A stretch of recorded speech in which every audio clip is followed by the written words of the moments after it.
हमारे शास्त्रों में एक चर्चा प्राप्त होती है। कहते हैं एक बार महाराज जनक बहुत बड़ा यज्ञ कर रहे थे। उस समय भारतवर्ष के जो भी प्रतिष्ठित ऋषि महर्षि विद्वान थे सबको आमंत्रित किया। उस समय के बड़े बड़े विद्वानों को सबको आमंत्रित किया, लेकिन राजा जनक से भूल हो गई। उस समय एक बहुत बड़े ऋषि थे जिनका नाम था महर्षि उद्दालक। महर्षि उद्दालक को निमंत्रण देना वो भूल गए। महर्षि उद्दालक को पता चला कि राजा जनक बहुत बड़ा यज्ञ कर रहे हैं, लेकिन मेरे पास तो निमंत्रण ही नहीं आया। अब मुझे जाना चाहिए नहीं जाना चाहिए? आप लोगों में भी बहुत सारे लोग तो घरों में बैठे हुए हैं, कहते हैं जी हमारे पास तो फोन ही नहीं आया प्रधान जी का, हम क्यों जाएं? हमारे पास निमंत्रण ही नहीं आया, हम क्यों जाएं? कुछ काम ऐसे होते हैं जहां बिना निमंत्रण के भी जाना चाहिए। यज्ञ कथा सत्संग प्रभु का भजन जहां हो रहा हो वहां बिना निमंत्रण के चले जाओ, इसमें अपनी प्रतिष्ठा आड़े मत लेकर के आओ। महर्षि उद्दालक ने सोचा कोई बात नहीं, राजा बहुत व्यस्त होते हैं, हो सकता है उनसे भूल हो गई हो, मुझे स्वयं चलना चाहिए।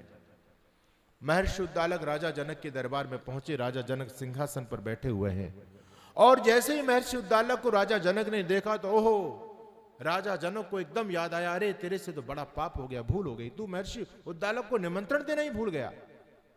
लेकिन महर्षि बड़े उदार हैं जो बिना निमंत्रण के चले आए।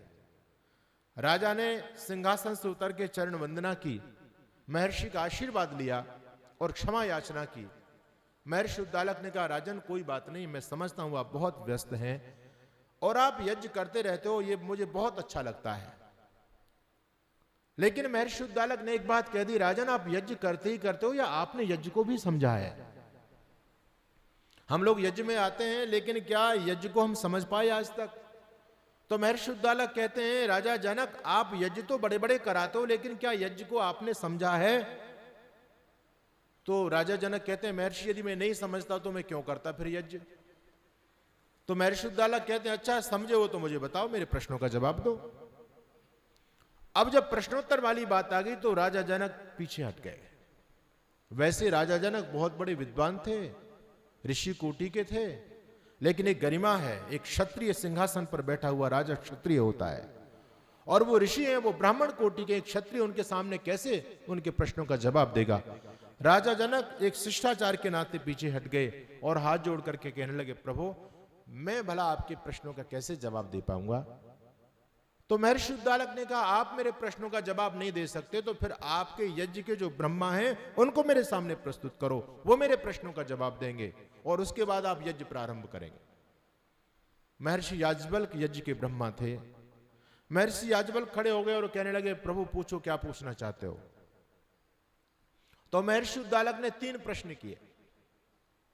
पहला प्रश्न है किम स्वित यज्ञस्य आत्मा, इसका मतलब होता है इस यज्ञ की आत्मा क्या है।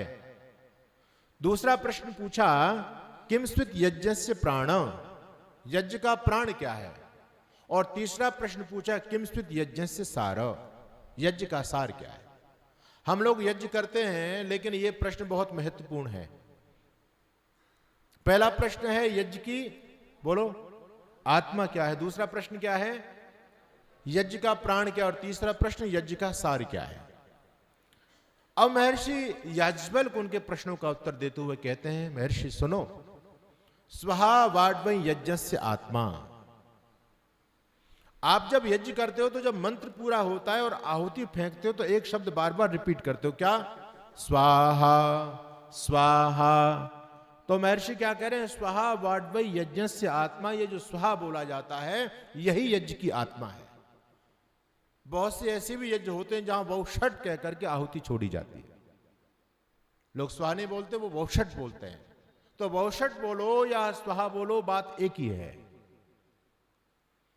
तो महर्षि याज्ञवल्क्य कहते हैं ये जो स्वाहा है ये यज्ञ की आत्मा है, इसको समझो, ये सामान्य बात नहीं है। आप बार बार स्वाहा बोल रहे हो लेकिन स्वाहा को समझा ही नहीं। स्वाहा को समझना चाहते हो तो ऋषि दयानंद की ऋग्वेदादि भाष्य भूमिका को पढ़िए आप। लेकिन ऋषि का अर्थ बड़ा गंभीर है। ऋषि के अर्थ को ही समाहित करते हुए मैं एक छोटी सी बात आपके बीच में कहता हूं। स्वाहा क्या है? स्वाहा के अंदर 3 शब्द हैं, है ना? आधा स है, वाह है और हा है, स्वाहा। अगर आपको स्वाहा को समझना है तो स्वाहा में से स को हटा दो, क्या बचेगा जी? अरे बोलो वाह। ये स्वाहा का पहला अर्थ हुआ। वाह का मतलब समझ में आ रहा है? वाह कब बोला जाता है? हैं? ये जीवन को यज्ञ में बनाने का तरीका मैं आपको बता रहा हूं। आप यज्ञ तो करते हो लेकिन जीवन को भी यज्ञ में बना लो। वाह। जब भी समाज, राष्ट्र, परिवार में कोई अच्छा काम करे तो हमको टांग नहीं खींचनी चाहिए, बल्कि वाह वाह क्या बात है, बहुत अच्छी बात है, व्यक्ति का प्रोत्साहन करना चाहिए। अगर रविवार के दिन श्रीमती जी ने कहा, पतिदेव ने कहा, श्रीमती जी आज तो आर्य समाज में सत्संग है, हमको चलना चाहिए, देवी जी कहती है वाह वाह पतिदेव कमाल कर दिया, आपने तो मेरी मुंह की बात कह दी, जरूर चलेंगे। अरे यज्ञ में तो बाद में आकर के आहुति देंगे, लेकिन यज्ञ का फल पुण्य उनको प्राप्त हो गया। घर परिवार टूटते हैं क्योंकि हमारे अंदर एक कृपणता है, कोई अच्छा काम करता है तो हम वाह भी नहीं कह पाते। ये एक यज्ञ का ही अर्थ है और ये सामान्य अर्थ नहीं है, ये यज्ञ का आधारभूत अर्थ है। इसको ऋषि यज्ञ की आत्मा बता रहे हैं। लोग कहते हैं कि आज का व्यक्ति अपने दुख से दुखी नहीं है, बल्कि दूसरों के सुख से दुखी है। एक मैं कवि को सुन रहा था, उसने बहुत अच्छी बात कही।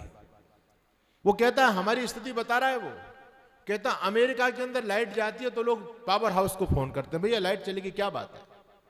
जापान के अंदर लाइट जाती है तो लोग एकदम अपना स्विच देखते हैं, कुछ गड़बड़ तो नहीं हो गई। और भारत में लाइट जाती है तो लोग पड़ोस में झांकते हैं, बोले इसकी गई या नहीं गई, बोले इसकी गई, अच्छा ठीक है तो सबकी चली गई भैया, आराम से आदमी बैठ जाएगा।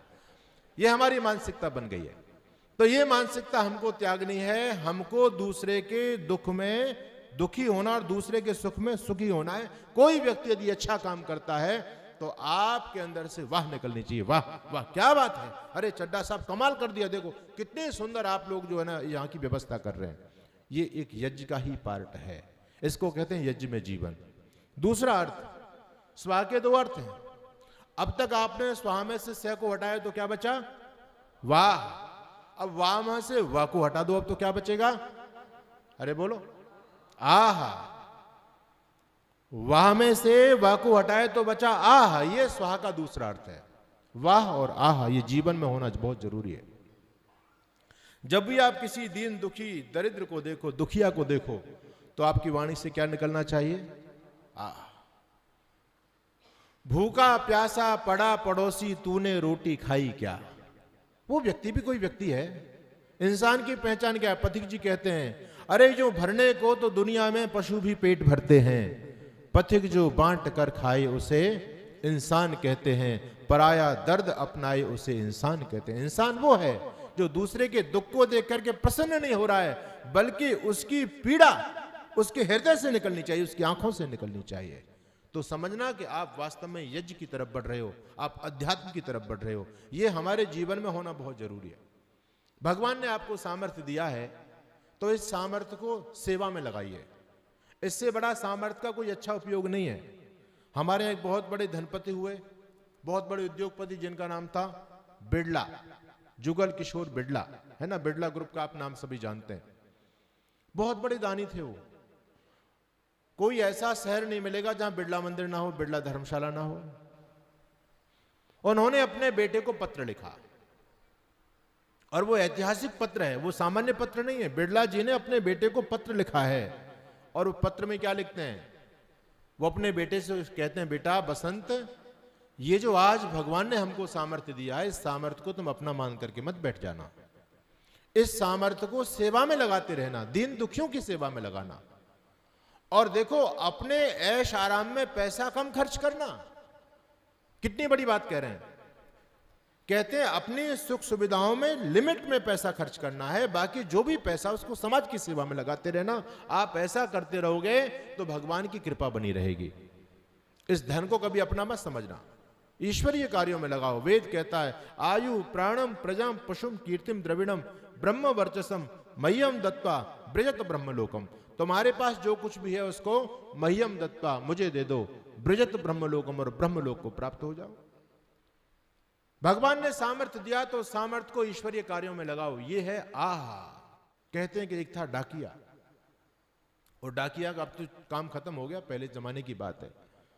डाक लेकर के जाते थे लोग, बड़ी प्रतीक्षा करते थे। डाकिया भैया वो साइकिल पर घुमा करते थे, गांव के अंदर एक बुढ़िया माँ रहती थी, एक विधवा माँ रहती थी, बिल्कुल अनाथ, उसकी उम्र काफी हो चुकी थी। डाकिया हर महीने आता है और उसको कुछ पैसा देकर के जाता, मनी ऑर्डर देकर के जाता है।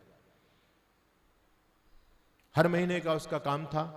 लेकिन जब वो डाकिया मनी ऑर्डर लेकर के आता तो वो बूढ़ी माँ बार बार उससे कहती, भैया मेरे बेटे से भी 2 बात करा दे, क्योंकि उसका बेटा मनी ऑर्डर भेजा करता था।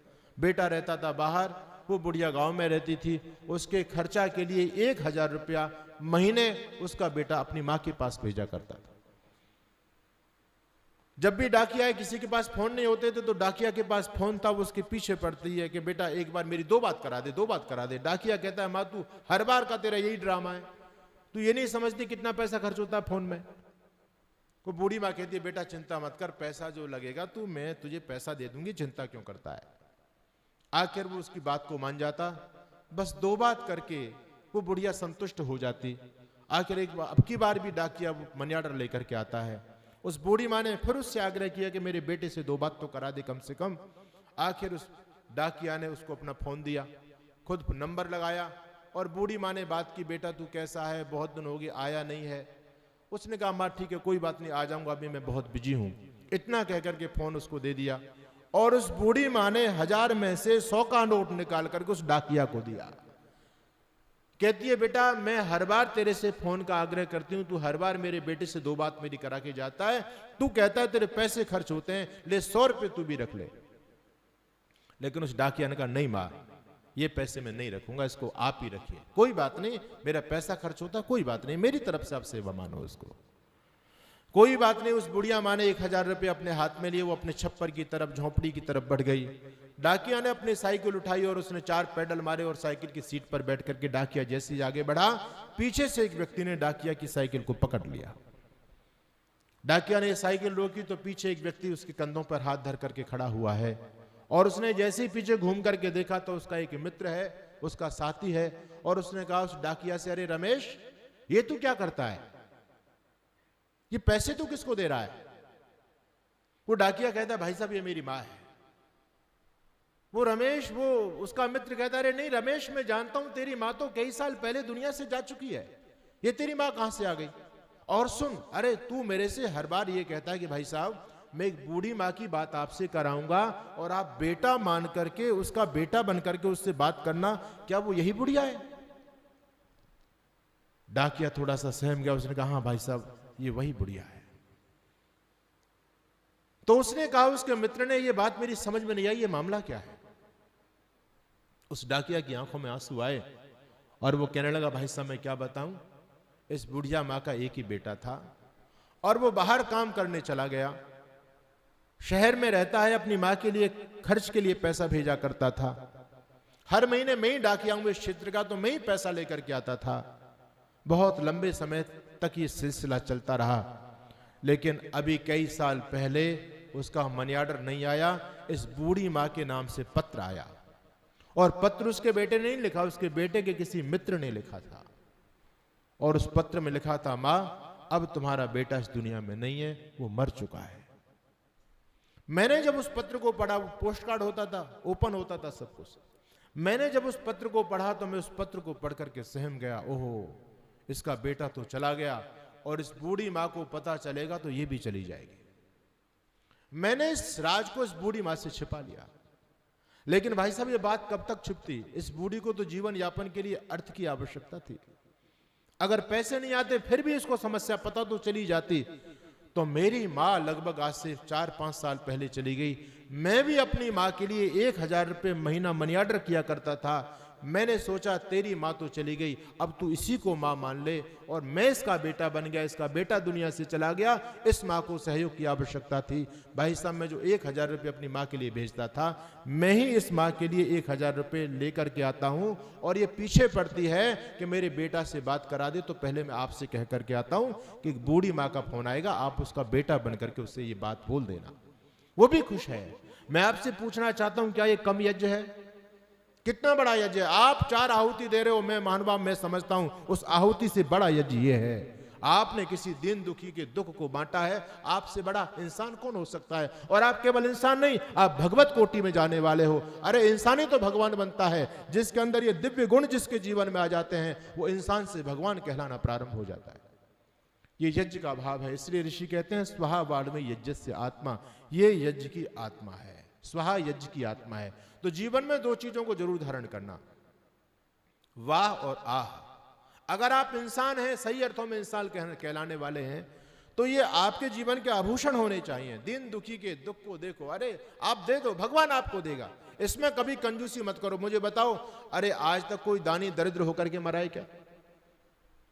अभी मैं पिछली साल की बात है, सर्दी का समय, मैं कानपुर स्टेशन पर बैठा, 2 बजे मेरी ट्रेन थी, रात को प्रतीक्षा कर रहा था मैं ट्रेन की। मैंने देखा एक व्यक्ति आ रहा है और उसके शरीर से खून टपक रहा है, और भी लोग देख रहे हैं। प्लेटफार्म पर बहुत सारे लोग थे। एक बार तो वो व्यक्ति मेरी आंखों के सामने से निकल गया। वो व्यक्ति बड़ी टकटकी लगा करके देखता जा रहा है कि कोई मेरी पीड़ा को समझे, लेकिन वो किसी से कह नहीं रहा है। जब खून मेरा भी ध्यान नहीं था पूरी तरह से, जब मेरा नीचे दृष्टि गई तो खून टपक रहे थे, तब मैंने उस व्यक्ति की तरफ देखा। अरे मैंने कहा, इसके तो कान कटे हुए हैं पूरी तरह से, इसके कपड़े फटे हुए हैं, सर्दी में कब कपा रहा है ये व्यक्ति। मैंने उसको बुलाया, मैंने कहा ये क्या हो गया, ये खून कैसे है? कहता जी मेरी पिटाई की है लोगों ने, बहुत बुरी तरह से, स्टेशन से बाहर मुझको पीटा है लोगों ने। मैंने कहा अच्छा। मैंने कहा बड़े राक्षस हैं इस बेचारे, गरीब, उसके कपड़े बता रहे थे बहुत गरीब है, कोई भिखारी है, बुरी तरह से उसको पीटा है और उसके खून निकल रहे हैं, कान फटे हुए हैं और कान से अंदर से खून निकल रहा है। उसके पास कपड़े नहीं है, मेरे पास कंबल था, अच्छा कंबल था। मैंने कहा तू पहले इस कंबल को ओढ़। उसके पैरों में चप्पल नहीं थी, मेरे पास बैग में चप्पल रहती है, मैं खड़ा हूं पहनता हूं। मैंने अपनी चप्पल उसको निकाल के दी, मैंने कहा पहले चप्पल पहन।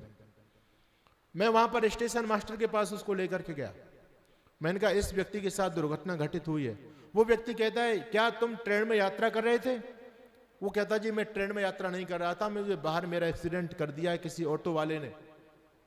तो स्टेशन मास्टर कहता है फिर ये हमारा केस नहीं, हम कुछ नहीं कर सकते। रहे मैंने कहा तुझको डूब मरना चाहिए, तेरा केस नहीं है, तेरे अंदर मानवता नहीं है बिल्कुल। अरे कोई प्लेटफार्म पर किसी के साथ दुर्घटना घटित होगी, उसी को तू अपना केस मानेगा क्या? इसके साथ बाहर बेचारे सड़क के साथ दुर्घटना घटित होगी, सड़क पर इसके साथ में, तो तुम्हारा कुछ मानवीय धर्म नहीं बनता। मैंने कहा कम से कम इतनी तो इंसानियत होनी चाहिए। आखिर उस व्यक्ति के अंदर कुछ भाव आया, उसने डॉक्टर लोगों को बुलाया।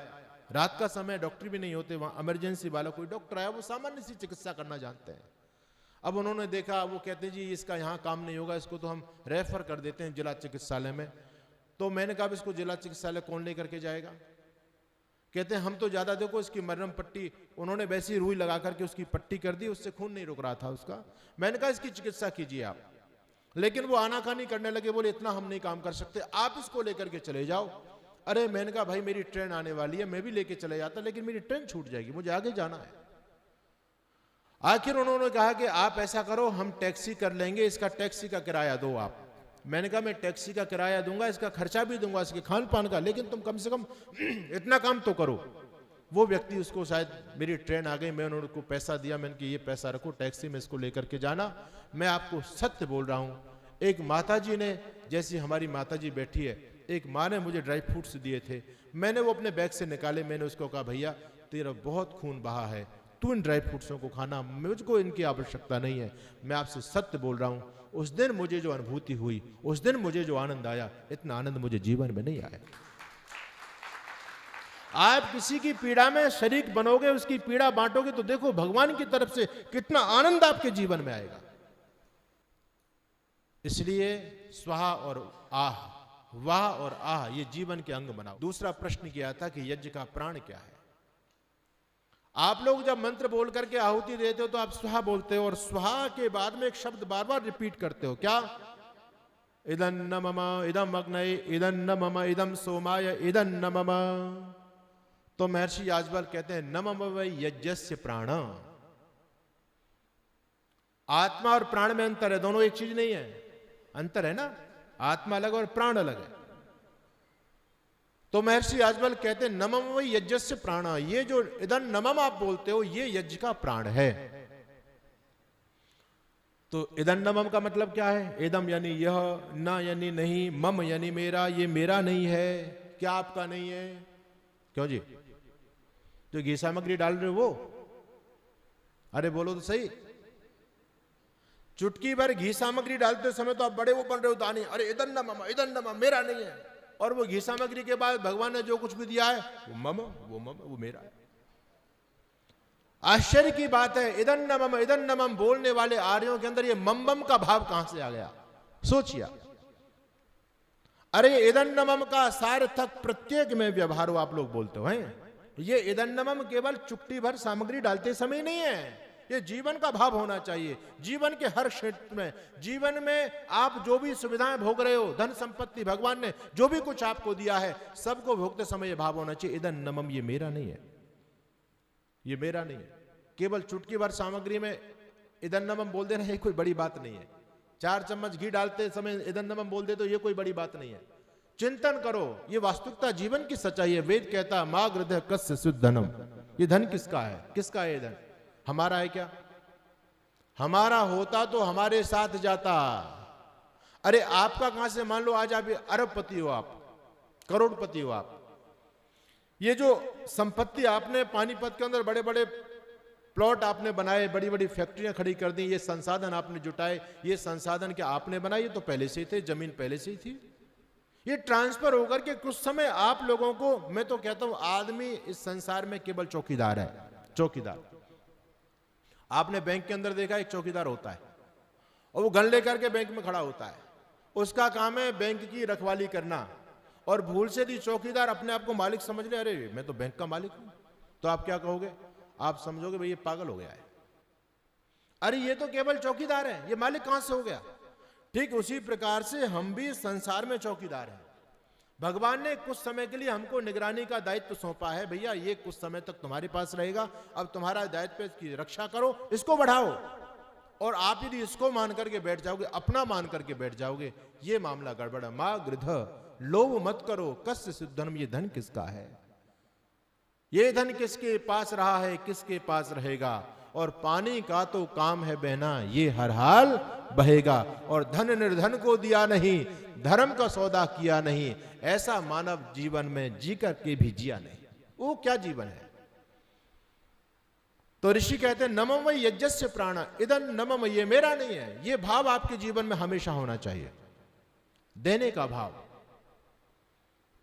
हमारे हिंदू समाज में कृपणता ज्यादा आ रही है, मान भावो। हमारे शास्त्र ऋषि कहते हैं 10% अपनी आय का दान करना चाहिए। विधर्मी कर रहे हैं, पक्के प्रमाणों के साथ बोलता हूं मैं इस बात को, सब ज़कात निकाल रहे हैं।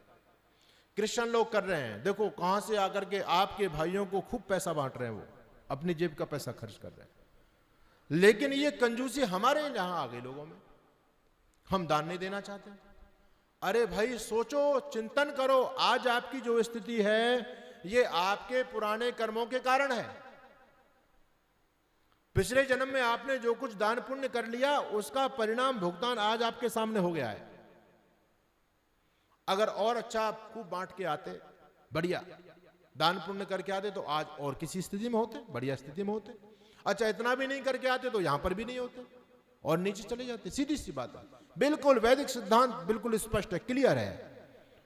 जो सरिता सागर मही जाई, यद्यपि तेने कामना नाही। सरिता कहते हैं नदियों को। अच्छा बताओ, नदी अपना पानी किसको देती है? सागर को। समुद्र में जाकर सारी नदी गिर रही है।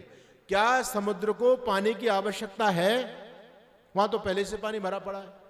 पानी की आवश्यकता गुजरात में, महाराष्ट्र में, राजस्थान में, वहां सूखा पड़ा हुआ, वहां कोई नदी नहीं जा रही, सब यहां से चलती हैं और सागर में गिर जाती हैं। क्यों? एक सिद्धांत जीवन का है, मिलता उसी को है जो देता है। सागर को जल मिल रहा है तो सागर ने जल दिया है। ये नदियों में पानी कहां से आया? अरे सागर से तो गया है भाई। वाष्पीकरण होकर के बादल बने हैं और बादल फिर वर्षा है, बर्फ जमी है, अभी वो बर्फ पिघल पिघल करके नदियों के माध्यम से आ रही है, फिर सागर में जा रही है। तो सीधा सा सिद्धांत है। आज इसलिए हमारे ऋषि कहते हैं जीवन में देने का भाव होना बहुत जरूरी है। मैंने देखा एक व्यक्ति सड़क के किनारे बैठ करके रो रहा है, अपने पेट पकड़ करके रो रहा है। मैंने पूछा क्या परेशानी है? कहता है 2 दिन से भूखा हूं, पेट में दर्द हो रहा है, उठा नहीं जा रहा है। ओहो, ये व्यक्ति भूख की वजह से परेशान है, 2 दिन से अन्न नहीं मिला इसको, रो रहा है बेचारा। आगे बढ़े तो एक व्यक्ति वो भी पेट पकड़ करके बुरी तरह से दहाड़ दहाड़ मार करके रो रहा है। मैंने उससे पूछा क्या बात है भाई, तुम क्यों परेशान हो? कहते ज्यादा खा लिया, पेट में दर्द हो रहा है। वो व्यक्ति भी पेट पकड़ के रो रहा है, ये व्यक्ति भी पेट पकड़ के रो रहा है। बात समझ में नहीं आ रही। अरे भाई, ज्यादा खाने वाले व्यक्ति, यदि तू लिमिट में खाता और ये बेचारा जो भूखा पेट पकड़ के सो रहा है बाकी इसको खिला देता, तो ना तेरे पेट में दर्द होता ना इसके पेट में दर्द होता, तेरा जीवन भी सफल हो गया होता। ये वैदिक संस्कृति है। यत्र विश्वम भवत्येक नीडम, सारा संसार हमारा एक परिवार है, सबका ख्याल हमको रखना है। इसलिए देखो, मैं आपसे एक बात कहता हूं, ये अभिलाषाएं, इच्छाएं किसी की पूरी नहीं हुई। दुनिया में किसी की हो गई क्या? बताओ। आप अपने जीवन यात्रा का आकलन करो। आप कहां थे शुरुआत में और आज कहां पहुंच गए? अच्छा, जब आपके पास में स्कूटर नहीं था तो आप चाहते थे एक बार स्कूटर आ जाए, बड़े जीवन में आनंद आ जाएगा। आज भगवान ने कार दे दी, अब कार भी आपके पास, अब ओडी की इच्छा हो रही होगी, अब की बार ओडी लेनी है, मर्सिडीज लेनी है, BMW लेनी है? अब की बार भाई ये कोठी है, अब की बार इस मॉडल की कोठी बनाएंगे। अच्छे इच्छाओं का कोई अंत है क्या? ये तो बढ़ती चली जा रही है, रोज बढ़ती चली जा रही है। तृष्णा न जीर्णा वयमेव जीर्णा, है ना, भोगा न भुक्ता वयमेव भुक्ता। प्रतिदिन और नई नई चीजें आती हैं हमारे दिमाग में, तो ये तो दिमाग चलता रहेगा, इन चीजों की अभिलाषा होती रहेगी। ऋषि कहते हैं अपने जीवन यापन के लिए जितना आवश्यक है उतना संग्रह करो, उसके बाद जो कुछ भी है इसको अपना रिजर्व करो, इसको जमा कर दो अपने खाते में। ये वाले बैंक में नहीं, ये वाला बैंक काम नहीं करेगा। एक दूसरा बैंक है, भगवान का बैंक, धर्म का बैंक, पुण्य का बैंक, उसमें आप जमा करोगे। लोग कहते हैं जी व्यक्ति खाली हाथ आया और खाली हाथ जाएगा। मैं कहता हूं गलत बात है। और आप भी देख करके आना, पानीपत में कोई बड़े से बड़ा व्यक्ति जाए तो जाकर के एक बार ट्रायल लेकर के आना, कितना माल साथ लेकर के गया। क्यों जी? देख के आना कभी। कहते लोग कुछ भी साथ लेकर के नहीं जाते, सब छोड़ जाते हैं। मेरे पास एक फॉर्मूला है, यदि आप चाहो तो दुनिया से बहुत माल लेकर के जा सकते हो। तरीका है, आप कहो तो बता दूं,